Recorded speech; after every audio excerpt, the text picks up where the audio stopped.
and the siege of key towns followed as a natural continuation of earlier victories, marking a decisive phase in the steady expansion of the early Ottoman state.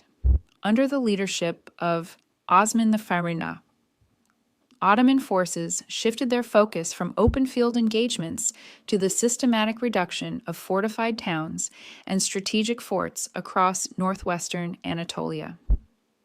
This approach reflected a clear understanding that long-term dominance could not be secured by battlefield success alone.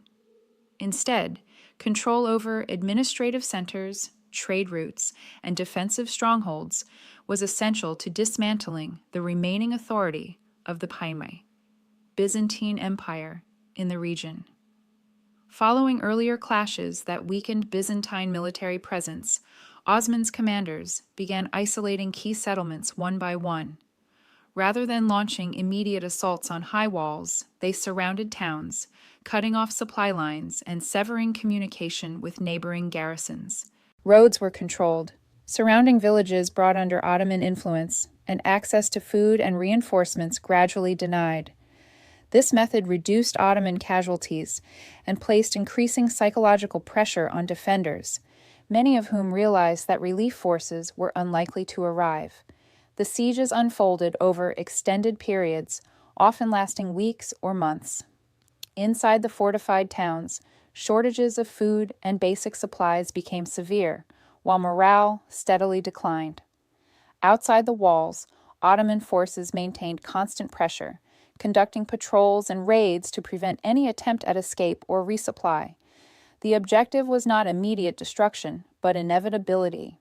Over time, hunger, fear, and uncertainty achieved what direct attacks might not, forcing garrisons to consider surrender as the only viable option.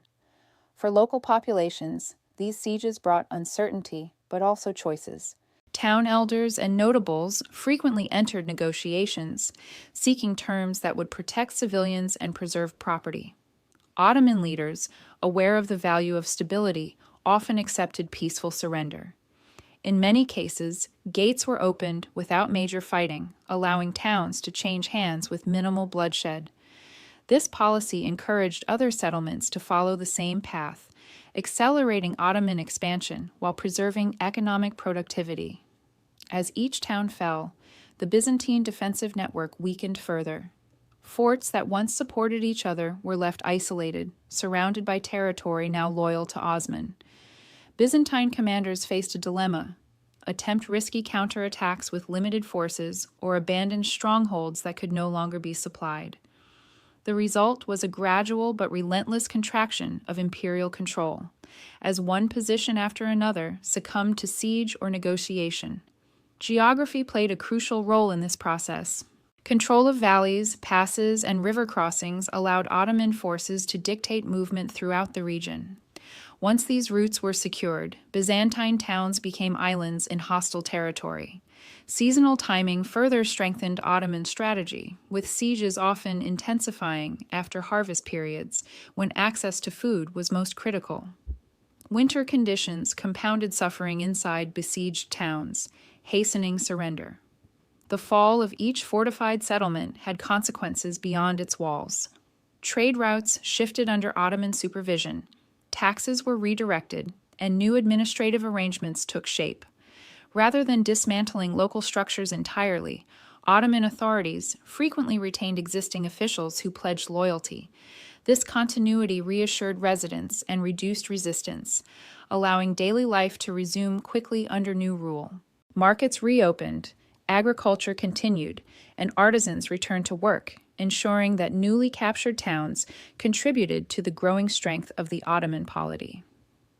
Byzantine efforts to reverse these losses were increasingly ineffective. Internal political divisions, limited resources, and the sheer pace of Ottoman advances hindered coordinated responses. Attempts to send relief forces often failed before reaching their destinations, blocked by Ottoman-controlled territory. As news spread of successive towns falling, confidence in imperial protection diminished, prompting more communities to negotiate rather than resist. The cumulative effect of these sieges was transformative. What began as a frontier beylik evolved into a territorial power with growing administrative depth and economic base.